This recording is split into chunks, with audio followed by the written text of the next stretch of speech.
বন্ধুরা আপনাদের আবারও স্বাগত জানাই ট্রেডার ভিউ ইউটিউব চ্যানেলে। আজকের ভিডিওতে আমরা আলোচনা করব তিনটি এমন পিএসইউ স্টক নিয়ে যে স্টকসগুলিতে এফআইআই বাড়াচ্ছে হোল্ডিংস। আমরা সকলেই জানি এফআইআই তথা ফরেন ইনস্টিটিউশনাল ইনভেস্টার্স, এরা যে সমস্ত স্টকে ইনভেস্টমেন্ট করে সেই স্টকগুলির প্রাইস কিন্তু খুব দ্রুত তরতর করে উপরে উঠে যায়। কারণ নির্দিষ্ট কোনো স্টকে এফআইআই এর হোল্ডিংস বাড়ানো সেই কোম্পানির কর্মক্ষমতা, ব্যবস্থাপনা এবং সম্ভাবনার উপর একটি ইতিবাচক দৃষ্টিভঙ্গি নির্দেশ করে, আর যার ফলে কোম্পানির শেয়ার প্রাইসও খুব দ্রুত বাড়ার সম্ভাবনা থাকে। তো চলুন এবার দেখব তিনটি এমন স্টক যে স্টকগুলোতে রিসেন্টলি এফআইআই 2%-এর বেশি হোল্ডিংস বাড়িয়েছে। আমাদের লিস্টের প্রথম স্টকটি হলো union bank of India. Union bank of India এটি ভারতের একটি ব্যাংকিং সেক্টরের কোম্পানি, যার 1,13,397 কোটি টাকার মার্কেট ক্যাপিটালাইজেশন রয়েছে। বর্তমানে ইউনিয়ন ব্যাংক অফ ইন্ডিয়ার একটি শেয়ার প্রাইসের দাম রয়েছে 150 টাকার কাছাকাছি, আর গত 6 মাসে এই কোম্পানিটি তার শেয়ার হোল্ডারদের প্রায় 59%-এর কাছাকাছি রিটার্ন দিয়েছে। আর এই কোম্পানিটিতে এফআইআই এর আগে হোল্ডিং ছিল 3.97%-এর, কিন্তু 2024 সালের Q4 রেজাল্ট অনুযায়ী জানা যায় এফআইআই ইউনিয়ন ব্যাংক অফ ইন্ডিয়াতে আরও 2.78%-এর শেয়ার হোল্ডিং বৃদ্ধি করেছে। আর বর্তমানে ইউনিয়ন ব্যাংক অফ ইন্ডিয়া এই শেয়ারটিতে এফআইআই এর মোট হোল্ডিংস রয়েছে 6.75%-এর।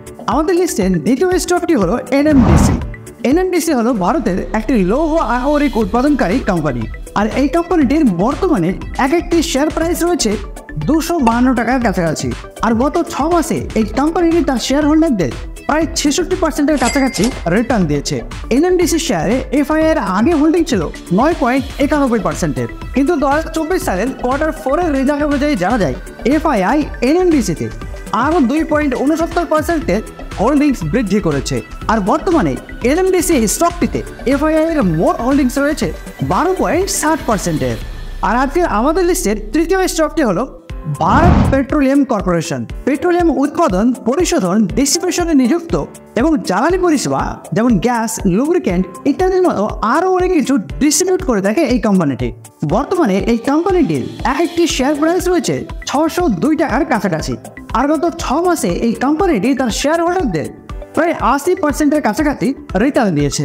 আর এর আগে ভারত পেট্রোলিয়াম কর্পোরেশনে এফআইআই এর হোল্ডিংস ছিল 14.21%, কিন্তু 2024-এর Q4 রেজাল্ট অনুযায়ী জানা যায় এফআইআই এই ভারত পেট্রোলিয়াম কর্পোরেশনে আরও 2.58%-এর স্টেক বৃদ্ধি করেছে।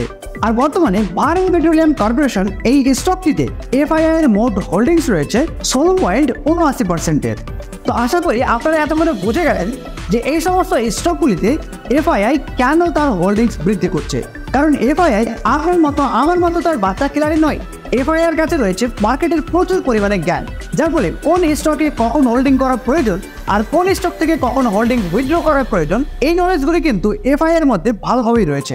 যার ফলে এফআইআই জেনে বুঝে কখন কোন স্টকে ইনভেস্টমেন্ট করতে হবে, কোন স্টকে তার স্টেক বৃদ্ধি করতে হবে, সেই ব্যাপারে তারা মার্কেট অ্যানালাইসিস করেই ইনভেস্টমেন্ট করে থাকে। তো আপনারা যদি এই সমস্ত স্টকগুলিকে আপনাদের পোর্টফোলিওতে অ্যাড করতে চান, তাহলে এখন থেকে আপনারা এই সমস্ত স্টকগুলিকে নিজে বসে অ্যানালাইসিস করতে পারেন, অথবা আপনার পার্সোনাল ফাইন্যান্সিয়াল অ্যাডভাইজারের পরামর্শ অনুযায়ী এই সমস্ত স্টকগুলিকে আপনাদের পোর্টফোলিওতে অ্যাড করতে পারেন। তো বন্ধুরা, এই ছিল তিনটি পিএসইউ সেক্টরের স্টক যেগুলিতে এফআইআই তার হোল্ডিংস বৃদ্ধি করছে। তো ভিডিওটি কেমন লেগেছে অবশ্যই কমেন্টে জানাবেন, আর চ্যানেলটিকে সাবস্ক্রাইব এবং লাইক শেয়ার করতে ভুলবেন না। তো বন্ধুরা, আর দেরি কিসের, আজই আপনারা নিচে দেওয়া ডেসক্রিপশন বক্সের লিঙ্কের মাধ্যমে সম্পূর্ণ ফ্রিতে অ্যাঞ্জেলো নিয়ে আপনারা ডিমেট অ্যাকাউন্ট ওপেন করুন আর অ্যাড ফান্ড করে আপনাদের ট্রেডিং জার্নির মজা নিতে থাকুন। ধন্যবাদ।